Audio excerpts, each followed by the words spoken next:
Everyone, good afternoon, welcome to my channel. তোমরা সবাই কেমন আছো? আশা করি তোমরা সবাই অনেক ভালো আছো, সুস্থ আছো। আমিও কিন্তু আজকে অনেক অনেক ভালো আছি, বাট আমার মায়ের শরীরটা একটু খারাপ আর কি। তো দেখো, ভিডিওটা শুরু করার আগে বড়দের প্রণাম এবং ছোটদের অনেকটা ভালোবাসা জানিয়ে আজকের ব্লগটা স্টার্ট করছি। তো দেখো, ব্লগটা শুরুতেই এত সুন্দর ভিউ দেখতে পারছো, তোমরা কি বলবো। এটা হচ্ছে আমাদের নদীর পাড়ের ভিউ। তো দেখো, দুই মা বেটি মিলে চলে যাচ্ছি দুপুরে কোথায়। তো কোথায় যাচ্ছে, কেন যাচ্ছি, অবশ্যই ফার্স্ট টু লাস্ট পর্যন্ত ব্লগটা দেখতে থাকো। তো দেখো, মানে মানে আমাদের একটু লেট হয়ে গেছে আর কি, ডক্টর দেখাতে যাচ্ছি, প্রায় 12টা বেজে গিয়েছে। তো তাই দেখো, মা শর্টকাট রাস্তা বেছে নিয়েছে। তো দেখো, মা আগে আগে জুতো আবার হাতেই নিয়েছে, আমি আবার পিছন দিকে গিয়ে ভিডিও করছি আর কি। দেখো কি সুন্দর ভিউ দেখতে পাচ্ছ, আমাদের গ্রামের পরিবেশ কি বলবো, শহরের থেকে অনেক অনেক সুন্দর।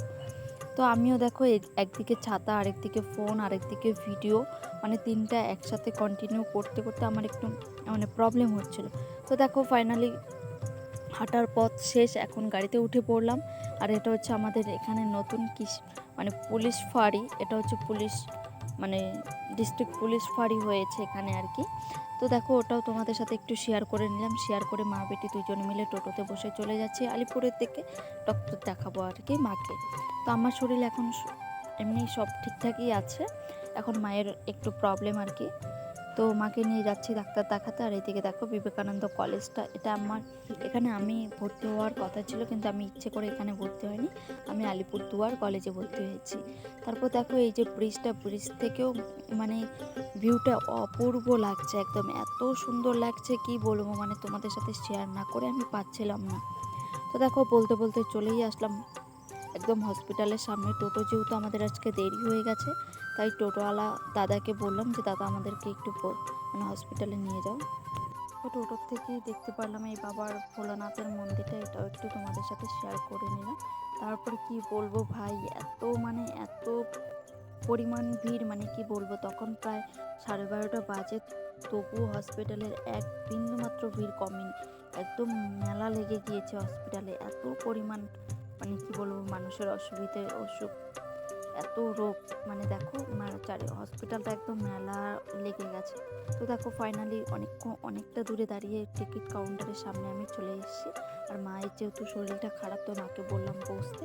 তো আমি মায়ের টিকিটটা কেটে নিয়ে ডক্টর দেখাতে যাবো, এখনও দেখানো হয়নি, প্রায় 1টা বেজে গেছে। তো মাকে নিয়ে চলে যাচ্ছি ডাক্তারের কাছে। তো এখানে গিয়েও দেখি একদম প্রচুর মেলা লেগে গেছে। তো কি করব,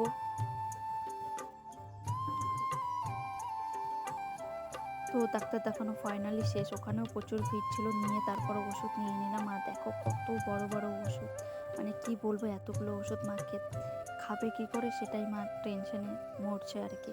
তো কি করার আছে, ওষুধ দিয়েছে তো খেতেই হবে, তাই না, রোগ হয়েছে, ওষুধ না খেলে তো থাকতেই পারবে না। তো মার প্রচুর পরিমাণ থাইরয়েড বেশি, সুগার বেশি, আবার প্রেশারও বেশি। তো কী করবো, আর আমি আলিপুরে গেলে তো এখন আজে বাজে জিনিস না খেয়ে শুধু আখের রসই খাই। আর আজকের আখের রসটা দারুণ, দারুণ ছিল, খুবই টেস্ট ছিল এই আখের রসটা। তো তারপর দেখো, আমার বাবুর পাসবুকটা আর কি একটু আপডেট করে নিচ্ছিলাম, অনেকদিন থেকে আপডেট করা হয় না। তো বাবুর বইটা নিয়ে গেছিলাম আপডেট করার জন্য। তো এত পরিমাণ গরম, তো মা বেটি তো আমরা কম চালাক নয়। দেখো, মাকে আমি আগেই ব্যাংকের ভিতরে বসিয়ে এসছি, ওখান থেকে এসি চলছে, ফ্যানও চলছে। তো মাকে বললাম তুমি ভিতরে গিয়ে বসো, আমি এখানে আপডেট করে নিচ্ছি। তো আপডেট করে নিয়ে তারপর আমিও চলে গেলাম ব্যাংকের ভিতরে একটু এসির হাওয়া খেতে। কি বলবো ভাই, এসিতে থাকলে তো মনে হয় যে বসেই থাকি। তারপর দেখো, ব্যাংকটাও একটু তোমাদের সাথে শেয়ার করে নিলাম। অনেকক্ষণ, প্রায় আধ ঘন্টার মতো এসির হাওয়া খেয়ে তারপর বাইরে এসেছি। আর বাইরে যেই বেরিয়েছি সেই তো আগুন লেগে গেছে শরীরে, কি বলবো, এতটা পরিমাণ গরম ছিল সেদিন। তো মাকে আজ এই যে ভিডিওটা দেখছো, এটা হচ্ছে মা ক্যামেরাম্যান ছিল। আর আমি ভাবতে পারিনি মা এত সুন্দরভাবে ভিডিওটা করে দেবে। কোনোদিন যেহেতু মা ভিডিও করেনি, তো মাকে আজকে একটু ভয় ভয় দিলাম যে মা একটু ভিডিও করে দাও। মাও করে দিল, দেখো কত সুন্দর ভিডিও করে দিয়েছে, আমার থেকে বেটার ভিডিও করে দিয়েছে। আর কি বলবো, সত্যি কথা বলতে এই কাকুর ফুচকা এত টেস্ট আলিপুরদুয়ার ডিস্ট্রিক্টের মধ্যে এই কাকু 1 নাম্বার, মানে ভোট দিতে যদি হয় আমি এই কাকুকে 1 নম্বরে ভোট দিব। এত পরিমাণ, মানে এত পরিমাণ টেস্ট বলার বাইরে। কিন্তু আমি সেদিন 10 টাকারই খেয়েছিলাম। আর একা একা না, মানে একটার পর একটা দিতে থাকে, খাওয়াতে প্রবলেম হয়। তো আরও যদি 2-1জন থাকতো তাহলে আর কি ফুচকা খাওয়াটা দারুণ হতো। কেন বলো তো, সবাইকে দিতে দিতে একটু টাইম পাওয়া যায় না। একা খেলে তো মানে কি বলবো, মানে পটপট দিতেই থাকে, দারুণ টেস্ট। এটা হচ্ছে হসপিটালের সামনে, বঞ্জনার সামনে, মানে কমল ভাণ্ডারের বিপরীত সাইডের ফুচকাওয়ালা কাকুটা, মানে দারুণ টেস্ট। দেখো মা কি সুন্দর ভিডিও করে দিয়েছে। তারপর ফুচকা খেয়ে হাঁটতে হাঁটতে চলে আসলাম বাড়ি থেকে। কিন্তু বাড়ি আসার আগে কিছু কেনাকাটা করতে হবে আজকে। তো দেখো মানে সংসারের যাবতীয় জিনিস এর আগে তো আমিই নিতাম, আজকে যেহেতু মা গেছে তো মাকে নিয়ে নিলাম। তারপর সবজি বাজার দিয়ে দুজনে মিলে হেঁটে হেঁটে যাচ্ছি।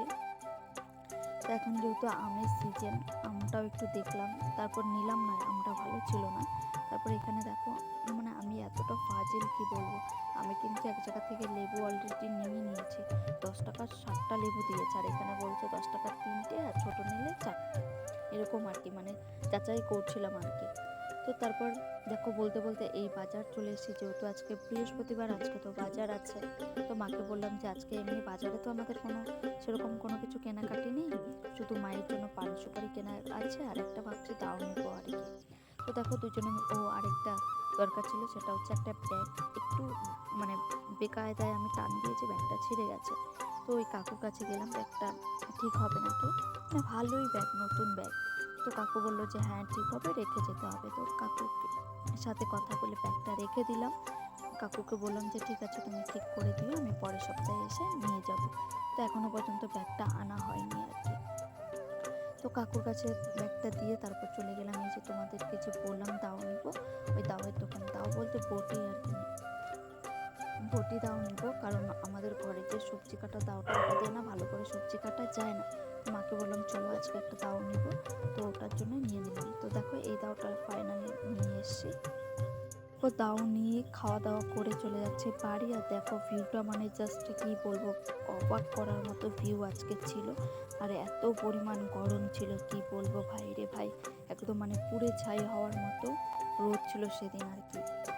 এখন রোদের দরকার, এখন রোদ নেই, কিন্তু সেদিন আমরা বাড়ি ছিলাম না, অনেক কিছু কাজ ছিল রোদের, সেদিন আমরা বাড়ি ছিলাম না, সেদিন প্রচণ্ড রোদ এসেছিল, কিন্তু এখন দরকার, এখন আর নেই।